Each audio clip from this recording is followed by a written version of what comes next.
Good morning, guys. Today is Sunday. It is a beautiful day. I just came out from People's Park. Nag-conduct ako ng weekly exercise, guys.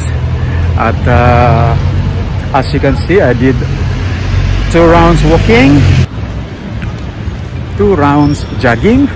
After that, take another round of walking, and then take a 30 seconds rest, and then take my exercise, basic exercise.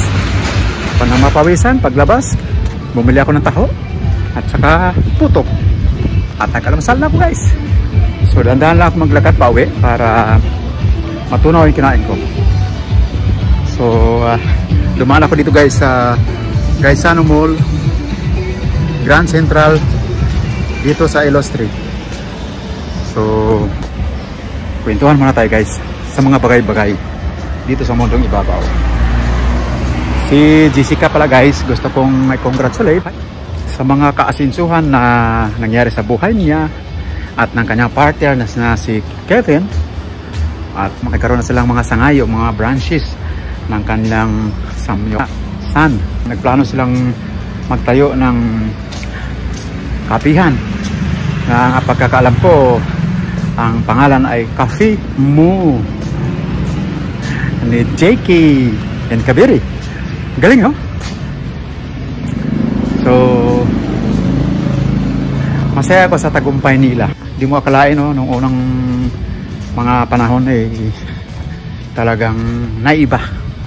Kaya ang gulong talaga minsan nasa ibabaw, minsan nasa ilalim din, di ba? Ako lagi nasa ilalim Pero ganun pa man, masaya tayo, guys, na bigyan tayo ng maganda at maayos na buhay at physically fit na katawan.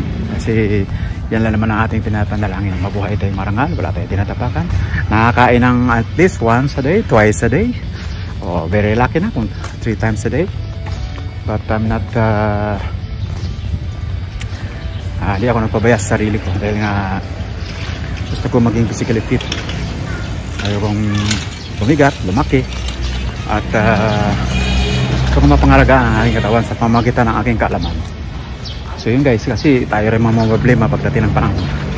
So ganito, nandito ko sa Davao City, malayo ko sa pamilya ko.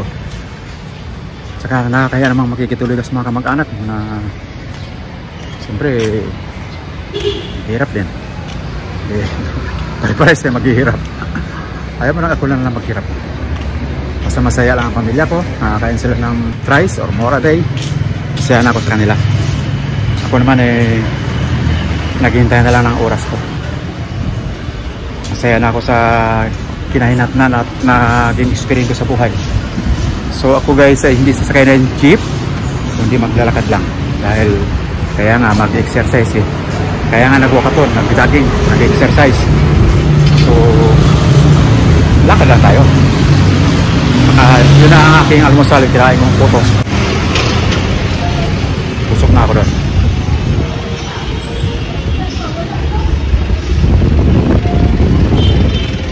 Hindi na ako dumaan doon sa Bikere, bibili sana ako ng sliced bread. So, okay lang, meron pa naman akong mga biscuit doon, noodles, saka oatmeal. Kasi in case gutumin ang tatay doon. So dito lang ako, guys, naglalakad sa San Pedro Street, pauwi na. Paliko ko dyan sa unahan, sa may stoplight, dyan, ay bangkirahan na. So surkat-surkat naman ako hanggang makarating sa aming bahay.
So yun lang mula vlog ko sa araw na ito. Na naisang kayo mag-like, mag-share, mag-subscribe sa akin channel, Big Time World TV.